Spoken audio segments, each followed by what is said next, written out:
Tungkol na naman ito sa mga EPS, factory worker nandito sa South Korea. May isa tayong kababayan na nagbakasyon lang sa Pilipinas ay hindi na nakabalik dito sa South Korea. Ano ba yung naging dahilan doon? Ang nabasa ko doon, ang sabi, nagbakasyon lang sa Pilipinas, pero pagdating sa immigration, hindi ko lang naano doon kung sa immigration sa Pilipinas or immigration sa dito sa Incheon Airport. Ang sabi doon, hindi na pinapasok ng immigration at hindi na nakabalik dito sa South Korea. Ang sabi doon ay wala na raw working visa nung pagpasok niya sa immigration, expired na yung working visa niya. At kapag kasi wala na kayong working visa, ay hindi na kayo papapasukin sa immigration at hindi na kayo makakabalik dito sa South Korea. Ang sabi doon, nung nag-post ay, kumbaga ay ini-apply pa lang ng renew. I-renew pa lang ng amo niya. At dito kasi mga kabayan, sa mga hindi pa nakakalam, ang unang contract ng EPS factory worker dito sa South Korea ay 3 years. Tapos pag malapit nang matapos yung 3 years ninyo, siguro mga 2 months o 3 months, ay i-renew na kayo ng amo ninyo sa immigration for another 1 year and 10 months. 3 years plus 1 year and 10 months is equal to 4 years and 10 months. Ang nangyari, hindi inalam ni kabayan na approve na yung extension na 1 year and 10 months. Pero ito namang company niya, yung amo niya ay pinayagan siya magbakasyon. Ayun, pinabayaan lang din siya ng amo niya na magbakasyon na alam naman siguro na hindi pa approve yung 1 year and 10 months. Ayun, nagbakasyon si kabayan, yung pala, pagbalik niya dito sa South Korea, pagdating niya ng immigration sa airport, ay hindi pa pala approve yung 1 year and 10 months na extension niya, kaya hindi siya pinapasok sa immigration. Ako kasi nun mga kabayan, sa experience ko, dati no, nagbakasyon ako na ang working visa ko ay nasa 3 months na lang.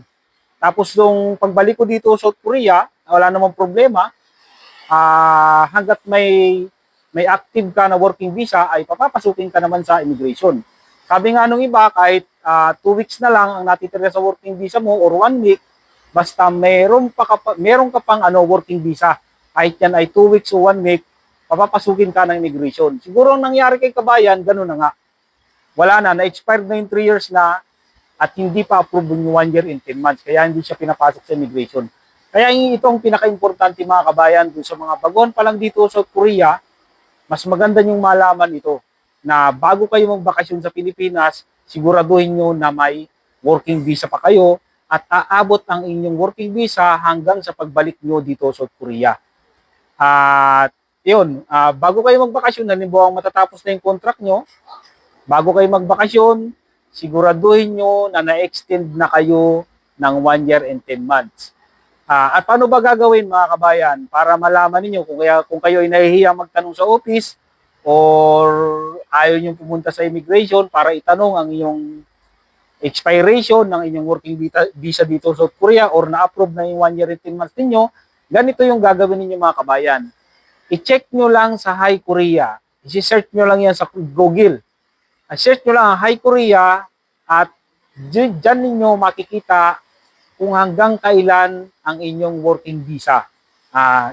Sa bagay, nakalagay naman yan sa inyong residence card dito, yung ARC card, yung residence card dito sa South Korea, nakalagay naman doon yung kung hanggang saan ang expiration ng 3 years working visa nyo dito sa South Korea.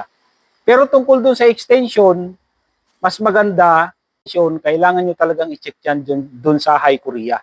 Kasi itong sa kasamahan ko sa trabaho, yung bago kong kasama dito, kasi natapos na yung 3 years niya at sinabihan siya nung amo namin, pinapirma siya ng panibagong kontrata at nakalagay doon ay 1 year and 10 months nga na extension at pinapirma siya ng kontrata.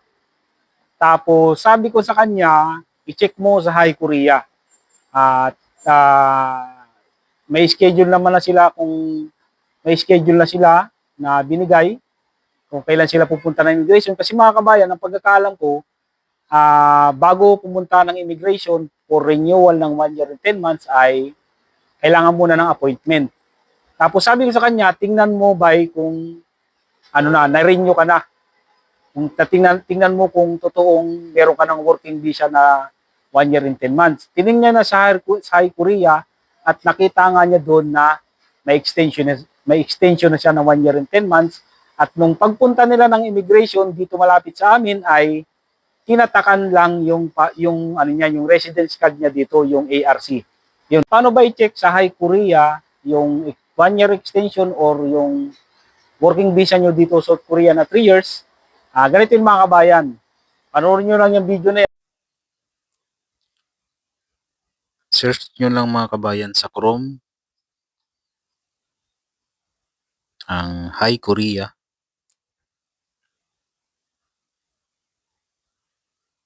And then click yung High Korea. Tapos yan lalabas. Click nyo yung dark blue na yan sa baba.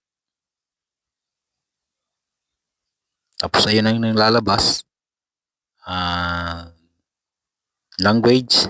Click English kung hindi nyo maintindihan sa Korean. At yung sa baba, yung light blue na expiry date, click nyo lang yan. Yan na. Ilalagay nyo lang dyan yung passport number, birth date, click Philippines. Tapos may makikita kayong number. Ita-type nyo lang yung number dyan. Tapos i-input ninyo. Tapos click confirm. At makikita nyo na yung status ng inyong working visa dito sa South Korea.